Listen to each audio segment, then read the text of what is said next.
460페이지 됐죠? 460페이지입니다. 새로운 의무형 확보수단인데 이게 이제 새롭다는 얘기는 무슨 뜻입니까? 지금까지 있는 것들이 잘 됐다는 뜻입니까? 잘 못됐다는 거예요. 잘 못됐으니까 새로운 게 나왔다는 뜻입니다. 무슨 말인지 알겠죠? 그래서 이제 전통적인 의무형 확보수단이 기능 약화 이렇게 되는데 거기만 그냥 전통적인 의무형 확보수단이 기능 약화 그것만 이해하면 되는 거예요. 다른 건 뭐 안 해도 됩니다. 제목이 그렇게 돼 있죠? 그 다음 페이지 보면 새로운 의무형 확보수단이 등장 이렇게 돼 있지 않습니까? 그렇죠? 그렇게 연결하면 됩니다. 새로운 수단의 등장 배경이 있고 종류가 있고 성격이 있고 한계가 있는데 그거는 개별적인 데 가서 다 하면 되는 거예요. 그래서 넘겨서 보면 이제 우리가 금전적 제재가 있고 비금전적 제재가 있고 이렇게 해서 뭡니까? 이 두 개가 있고 그 다음에 이제 공표 이렇게 해서 이제 세 개가 지금 설명이 되어 있는 거예요. 금전적 제재는 과징금인데 과징금은 본래의 과징금이 있고 변형된 형태의 과징금이 있으니까 그 의미가 뭔가라는 걸 좀 이해를 해야 된다 이 말이죠. 본래의 과징금은 니은의 제일 마지막에 보면은 불법적인 이익을 박탈하기 위하여 이익의 액수에 따라 과해지는 일종의 행정과징금이다. 불법적인 이익을 박탈 그 말이 제일 중요한 거예요. 불법적인 이익 박탈이에요. 근데 이제 그 예를 보세요. 밑에 독점규제 및 공정거래에 관한 법률 제6조 보세요. 공정거래위원회는 시장 지배적 사업자가 남용 행위를 한 경우에는 해당 사업자에 대하여 대통령령이 정하는 매출액, 대통령령이 정하는 사업자의 경우에는 영업이익을 말한다. 예, 100분의 3을 곱한 금액을 초과하지 아니한 범위 안에서 과징금을 부과할 수 있다. 그 시장 지배적 사업자, 남용 그런 얘기입니다. 그러니까 시장 지배적 사업자라는 것은 뭡니까? 우리가 이제 이동통신 3사는 그야말로 시장 지배적 사업자가 되는 거예요. 이 세 개가 담합을 해서 100원 받아야 될 것을 300원 받는다 이 말이죠. 그럼 이제 행정처에서 어떻게 한다는 겁니까? 공정거래위원회에서 200원에 대해서 인하명령을 내린다 이 말이죠. 그래도 안 낮춘다 이 말입니다. 그럼 이제 과징금을 부과해서 어떻게 하는 겁니까? 과징금을 부과해서 국가가 뺏어가 버린다 이 말이죠. 그렇게 뺏어가는 걸 뭡니까? 과징금이다 이렇게 붙이는 거예요. 과징금은 이익박탈적 성격이라는 것을 잘 이해해야 됩니다. 아셨죠? 시장 지배적 사업자, 그 다음에 이익박탈 이런 말들을 잘 머릿속에 담아둬야 된다 이 말이에요. 근데 변형된 형태의 과징금이 나와 있습니다. 행정법규 위반자에 대하여 의무 위반을 이유로 인허가 사업을 정지, 취소하여야 할 경우에도 국민 다수의 생활에 불편을 줄 것을 우려하여 사업은 계속하게 하되 사업을 개상으로 얻는 이익을 박탈하는 거다라는 것인데 거기는 보면은 인허가 사업 정지, 취소, 그 다음에 국민 다수의 생활 불편, 사업 계속, 그 다음에 이익 박탈 이런 얘기죠. 근데 이건 예가 밑에 나와 있습니다. 국토교통부 장관 또는 시도지사는 여객자동차 운수사업법 85조 사업정지 처분을 하여야 하는 경우에 그 사업정지 처분이 여객자동차 운수사업을 이용하는 사람들에게 심한 불편을 주거나 공익을 해칠 우려가 있는 때에는 그 사업정지 처분을 가름하여 5천만 원 이하의 과징금 부과 징수할 수 있다. 그러니까 이것은 뭡니까? 영업허가를 취소할 수 있는데 취소하게 되면 그 이용하는 사람들이 불편하다 이 말이죠. 그래서 그 불편을 덜어주기 위해서 뭘 한다라는 겁니까? 영업을 하도록 하고 그 이익금을 받는 거예요. 그걸 가지고 이건 특정 공익사업의 경비에 충당하는 거예요. 그래서 이제 특정 공익사업, 이건 이제 특정 공익사업을 하는 겁니다. 이때는 특히 이제 예를 들면 공기 정화사업 같은 이런 걸 한다는 거예요. 근데 이제 과징금하고 오른쪽에 보면 벌금하고 과태료가 있는데 이게 두 개가 어떻게 다르냐라는 것인데 밑에 박스 안에 그냥 보세요. 과태료는 의무 위반에 대한 질서벌, 이거는 벌칙이고 과징금은 그 의무이행 확보수단으로서 이거는 행정행위라는 뜻이에요. 그러니까 과태료는 의무 위반에 대한 그 질서벌인데 질서위반 행위법의 적용을, 질서위반 행위 규제법의 적용을 받고 과징금은 행정행위이기 때문에 행정쟁송법, 그러니까 행정소송법이 적용을 받는다는 점에 차이가 있는 거예요. 그러니까 하나는 행정질서벌인 과태료 처분이고 하나는 뭡니까? 과징금은 행정행위가 된다 이 말이죠. 그러니까 과태료하고 행정행위는 병과해도 되겠습니까? 안 되겠습니까? 동시에 해도. 목적이 다르지 않습니까? 하나는 버리고 하나는 행정처분이니까 동시에 해도 괜찮습니다. 그러니까 자동차 운전을 해서 사고 나면은 형사처벌을 받고 또 뭡니까? 면허 취소라든지 면허 정지처분 받죠. 그러니까 그게 과태료 처분을 받고 또 뭘 하는 겁니까? 형사처분 받고 행정처분을 받는다 이 말이죠. 그건 관계없습니다. 그래서 그 위에 병과 여부 있죠. 병과 여부에 보면은 제일 마지막에 양자의 병거가 가능하다 이렇게 되어 있습니다. 그렇게 줄치면 됩니다. 그러니까 벌금하고 과태료하고 그 다음에 과징금은 다릅니다. 과징금은 행정행위예요. 근데 이제 벌금하고 과태료는 뭡니까? 행정행위는 아니죠. 그 다음 과징금은 법적 근거. 과징금은 그냥 한마디로 얘기하면 법의 근거 있어야 됩니까? 없어도 됩니까? 과징금은 법의 근거 있어야 된다 이런 뜻이에요. 그렇죠? 법의 근거 있어야 된다. 뭐 당연히 있죠. 그거는 뭐 안 봐도 됩니다. 그 다음 넘겨서 보세요. 과징금과 영업정지 등 행정처분과 병과할 수 있겠는가? 과징금하고 영업정지 병과할 수 있겠습니까? 없겠습니까?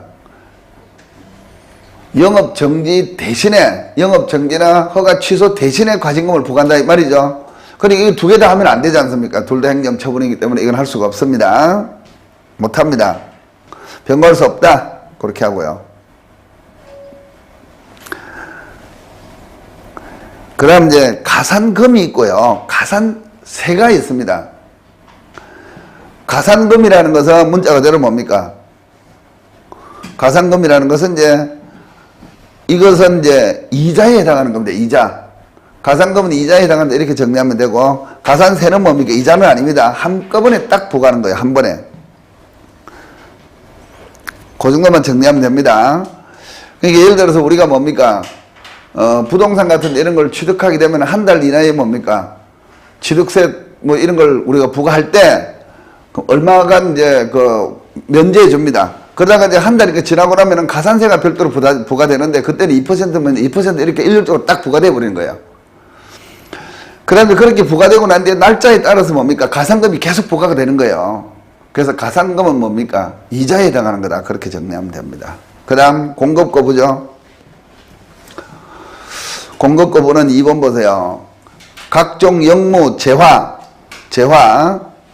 이런 것들 거부하는 것입니다. 영무와 재화를 뭐 1번에 그렇게 나와 있죠. 영무와 재화의 공급을 거부하는 겁니다. 영무, 재화. 영무는 어떤 이 서비스 같은 이런 것들이고, 그죠? 재화는 금전적인 이런 것들이 거기에 들어가겠죠.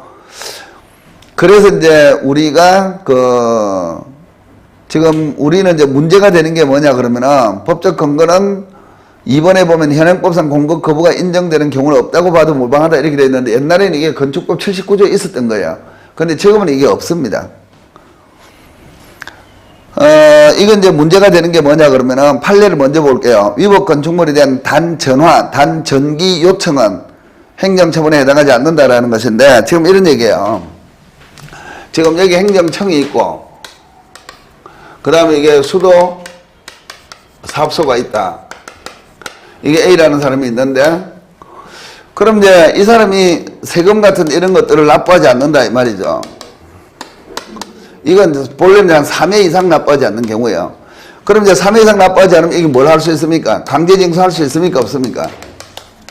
강제징수는 당연히 이건 할 수 있습니다. 그렇죠? 근데 그렇게 되면은 강제징수는 좀 강도가 좀 약하다 이렇게 볼 수가 있는 거예요. 그래서 행정처에서 어떻게 하냐 그러면은 세금 납부하지 않으면 여기다가 공급 지금 여기 공급 거부인데 공급 거부라는 것은 수도 전기 가스의 공급을 거부한다 이 말이죠. 그래서 이것은 수도의 공급 거부를 요청하는 거예요. 요청하면은 이 수도 사업소에서는 특별한 사유가 없는 이게 여기에 응해야 됩니다. 그래서 여기는 뭡니까? 수도 공급을 거부하는 거예요. 이게 공급 거부에 관련되는 것인데 이게 정당하냐 이게 문제가 되는 거예요.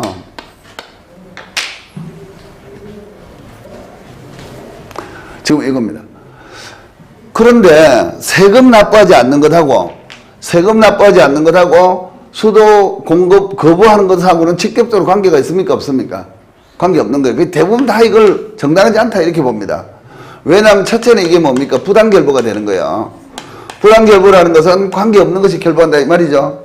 그 다음에 두 번째는 비례의 원칙에도 위반된다 이 말이죠. 비례의 원칙은 뭡니까? 얻는 이익과 잃는 이익을 비교해야 된다 이 말이죠. 그래서 이거는 얻는 이익하고 이건 이제 행정청이 얻는 이익하고 이 사람이 이제 잃는 이익을 비교해 본다 이 말이죠. 어느 쪽이 훨씬 더 큽니까? 이 잃는 이익은 생존권을 잃게 되는 것이고 이것은 행정 목적을 달성한다 이 말이죠.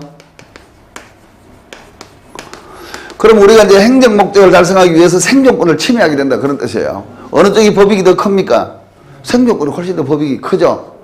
그러니까 이것은 뭡니까? 대포를 쏴서 참새 한 마리 잡는 꼴하고 똑같다 이 말이죠. 그래서 이렇게 되면은 비례의 원칙에도 위반된다. 그래서 공급거부의 한계 이런 말들 나와 있고 그러는데 옛날에는 이게 있었는데 없어진 이유가 그 2번에 보면 위에 2번에 보면은 지금은 없다 이렇게 돼 있다 이 말이죠. 그 없는 이유가 뭐라는 겁니까? 이런 문제가 있기 때문에 행정 목적을 달성하기 위해서 생존권을 침해하는 것이기 때문에 우리가 허용할 수 없다 이렇게 보는 거죠. 그래서 지금은 이게 뭡니까? 없다 이렇게 봐도 됩니다. 그 다음에 이제 또 이거는 이제 공급 거부도 할 수가 있고 관여사업 제한이라고 그래서 이제 이렇게 하면은 수도사업소가 아니고 만약에 이제 이번에는 여기가 이 뭡니까 국세청이다 이 말이죠. 국세청이 행정청 이쪽이 행정청 이쪽이 국세청이라고 그래서 국세청에서 행정청에다가 돼서 여기가 세금 안 내니까 영업허가를 취소해달라고 신청할 수 있다 이 말이죠. 그러면 이제 이 행정청은 이 요청을 받고 여기도 뭡니까 요청을 받고 또 뭡니까 영업허가를 취소한다 이 말이죠. 그 영업허가를 취소하는 것이 지금 이번에 나와 있는 관여사업 제한이라는 거예요. 관여사업 제한은 영업허가를 취소하는 형태가 됩니다. 그래서 이것도 뭡니까 법의 근거 있어야 된다 그런 얘기고 세금 체납자의 관여사업 제한 있죠. 그 이제 셋째 줄에 보면은 지방세 국세나 지방세를 3회 이상 체납 그 다음에 사업의 정지나 허가 취소 요구 그 다음에 주무관서는 이에 응하여야 한다 이렇게 돼 있어요. 네, 한다. 그래서 2번 밑에 보면은 비례의 원칙 그 다음에 비례의 원칙 부당결부 금지 원칙 위반된다 이렇게 돼 있죠. 비례의 원칙 줄치고 부당결부 금지 원칙 위반 이렇게 줄치면 됩니다. 다 설명을 한 내용들입니다. 그렇죠. 그래서 이제 여기에서는 이 요청 행위는 소송의 대상이 안 되고요. 공급 거부 행위가 처분성이 인정이 됩니다. 근데 다시 이제 앞으로 가서 보세요. 한 장 앞으로 가서 보면은 465페이지 판례 보세요. 위법 건축물에 대한 단전화, 단전기 요청은 행정처분에 해당하지 않는다. 요청은 안 됩니다. 그럼 뭐는 됩니까? 단전화, 단전기 처분이죠. 단전 처분. 단전 처분은 누가 합니까? 전기일 경우에는 한국 한전에서 할 것이고, 그죠? 그 다음 이제 수도일 경우는 수도사업소에서 한다, 이 말이죠.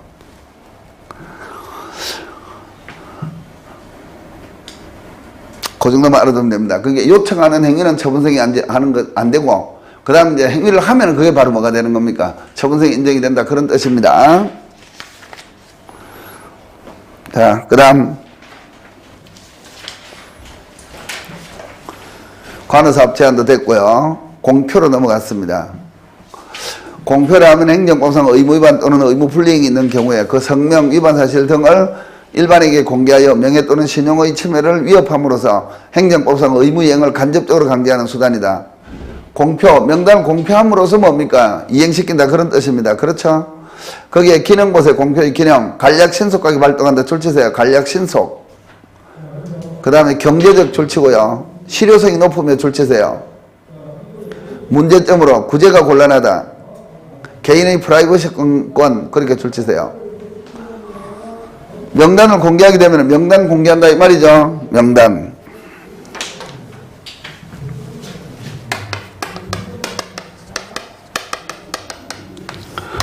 우리가 저번에 옛날에 만두소 이게 이제 중국에서 뭡니까?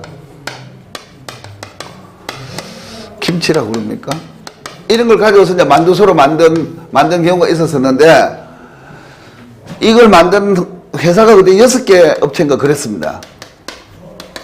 이것도 몇 년 됐죠? 6개 업체가 적발이 돼서 만두소가 이제 중국에서 막 썩은 걸 가져와서 넣었다 이 말이에요. 막 이렇게. 그렇게 딱 발표가 되니까 만두, 우리 일반 국민들은 만두 사 먹었겠습니까? 안 사 먹었겠습니까? 아무도 안 먹습니다. 그러니까 우리가 이런 걸 막으려면은 어떻게 한다는 겁니까? 우리가 이제 행정 수단을 동원해서 여러 수단을 동원해도 이게 목적 달성이 잘 안 되는 거예요. 근데 명단을 딱 공표하니까 일거에 뭡니까? 이 사람들이 그냥 바로 안 팔리는 거예요. 그 다음부터 잘 안 한다 이 말이죠. 그래서 뭡니까? 굉장히 실효성이 있는 거예요. 바로 목적 달성이 되는 거예요. 근데 복잡합니까? 간단합니까? 그냥 간단한 거예요. 간단하니까 경제적이다 그런 얘기예요. 그렇죠? 근데 문제는 저 사람들 뭡니까? 만두소 저기 잘못 만드는 게 6개 업체인데 나머지 업체들은 뭡니까? 아무 잘못도 없는데 구제가 안 되는 거예요. 상당 기간 동안 구제가 안 됩니다. 그래서 구제가 안 되는 데 문제가 있다 그런 뜻입니다. 무슨 말인지 알겠죠? 자 그러면은 이제 이것도 뭡니까? 이 명단 공표는 사실행위입니까? 법률행위예요. 사실행위입니다. 권력적 사실행위입니까? 비권력적 사실행위입니까? 비권력적 사실행위에 해당하는 거예요. 그러니까 이제 공표라는 것은, 명단 공표라는 것은 권력성이 있다는 얘기는 우리가 거기 지배당해야 된다 이 말이죠. 근데 저건 우리는 뭐 보든 안 보든 아무 관계없다 그런 뜻이에요. 그래서 비권력적 사실행위이기 때문에 이것은 법에 근거 있어야 됩니까? 법에 근거 없어도 됩니까? 이게 이제 비권력적 사실행위이기 때문에 법에 근거가 필요가 없는 거예요. 이렇게 되니까 문제가 뭐라는 겁니까? 문제는 법에 근거 없이 행해지는데 실질적으로 뭡니까? 실질적으로 권리가 침해됩니까? 침해되지 않습니까? 침해된다. 이게 문제가 되는 거예요. 그러면 소송을 제기하려면 저게 뭡니까? 권력적 행위로 바뀌거나 이렇게 돼야 된다 이 말이죠. 그래서 이게 문제가 있다는 겁니다. 그래서 법적 성질은 비권력적 사실의 행위 이렇게 정리해두고 그 다음 이제 넘겨서 보면은 그러면 이게 이제 근거 있어야 되냐 근거 없어야 될 것인가 이게 문제가 되는데 국민의 권리가 침해된다는 측면에서는 법에 근거 있어야 되겠죠. 그런데 이제 비권력적 사실행위이기 때문에 법에 근거 있어야 됩니까? 없어야 됩니까? 없어야 된다 그런 뜻입니다. 그래서 우리는 뭡니까? 일반법은 없고 개별법에서 규정을 하고 있는 것 뿐이다. 근데 사실은 이게 공표하게 되면 권리가 침해된다 이 말 아닙니까? 그렇죠? 침해되면은 우리가 공표 절차에서 절차의 법제화가 필요하다. 절차할 때 어떤 단계를 거쳐서 공개하라 이렇게 할 필요가 있다 이 말이죠. 공표 대상자의 의견 진술할 기회를 주는 것도 맞다. 당연하겠죠. 업체에게 상대방이 의견 제출할 수 있는 기회를 주어서 이게 어떻게 된 것인가라는 걸 이렇게 따져보는 것이 맞다 이 말이에요. 그 다음 이제 공표의 한계입니다. 알 권리하고 프라이버시권을 조화시켜야 된다라는 것인데 자 공표하면은 우리가 이제 그 뭡니까? 우리가 이제 전에 우리가 이제 대기업에서 가지고 있던 비업무용 토지 명단을 공개한 거죠. 이게 이제 이문호 감사관이 이걸 한 거예요.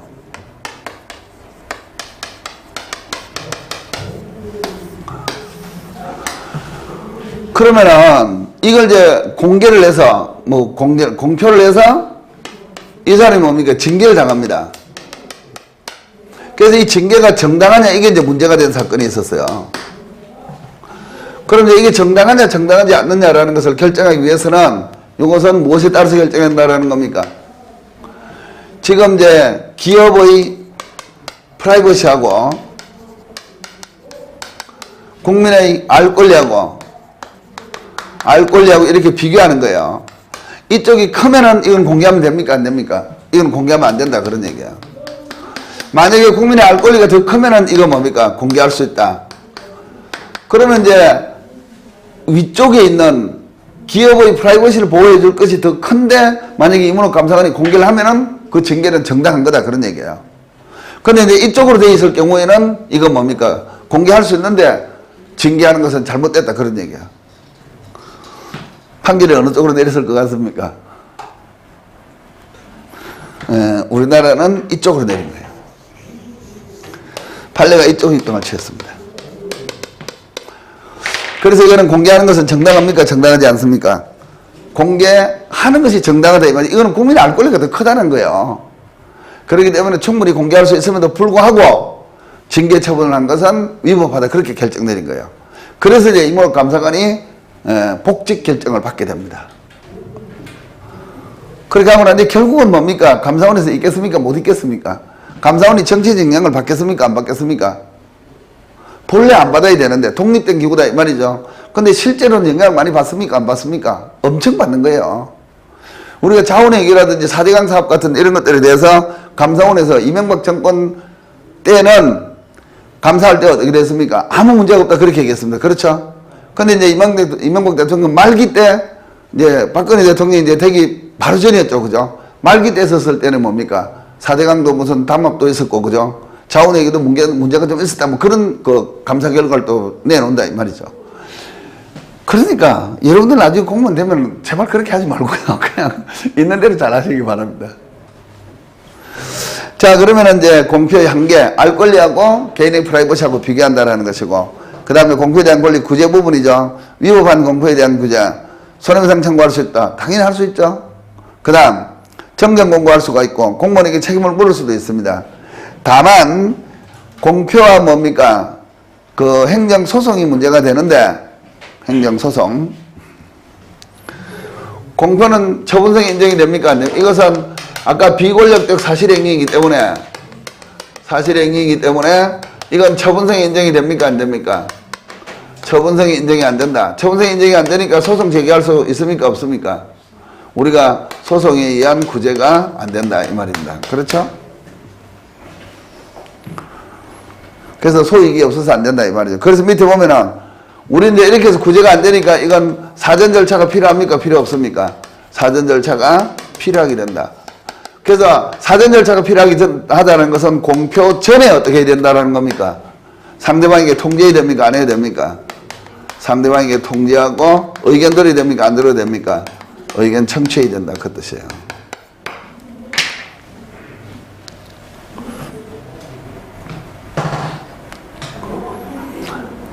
그러니까 명단 공표할 때도 사전 절차가 필요하다.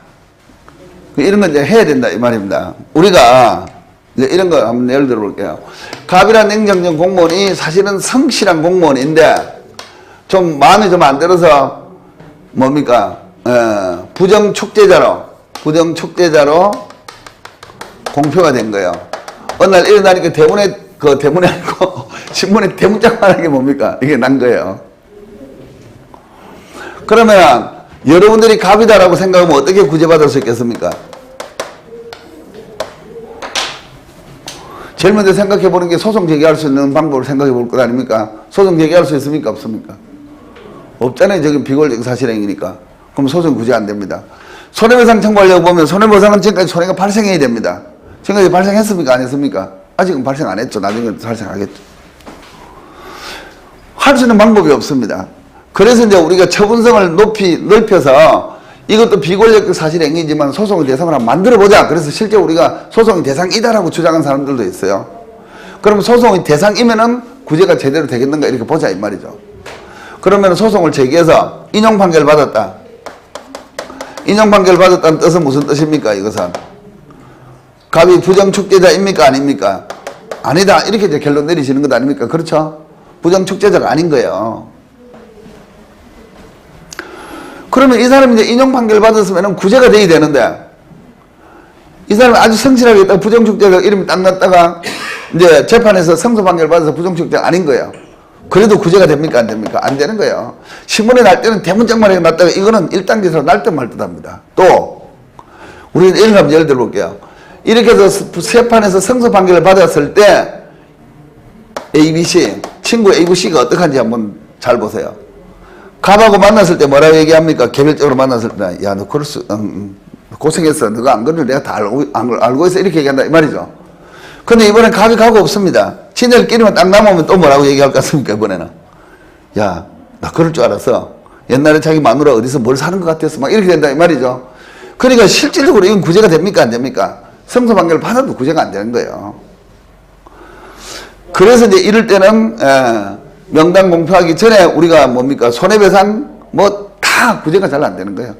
그래서 이제 우리가 생각해낸 게 뭐냐 그러면 아까 사전 절차를 인정하자 이 말이죠. 명단 공개하기 전에 상대방이 의견 제출할 수 있는 기회를 주자 이 말이죠. 그러면 사람들이 뭐라고 얘기하는 겁니까? 누가 그런 명단 공개 당하냐 이 말이죠. 근데 이제 그렇다 손 치더라도 뭡니까? 상대방이 의견 제출할 수 있는 기회를 주고 공개하는 것이 옳다. 그런 얘기예요. 자, 됐습니다. 그런 정도로 일단 정리를 해두고 시간이 어정쩡해서 잠깐만 쉬고 행정구제를 별도로 처음부터 시작하도록 하겠습니다. 잠깐만 쉬었다 갑니다.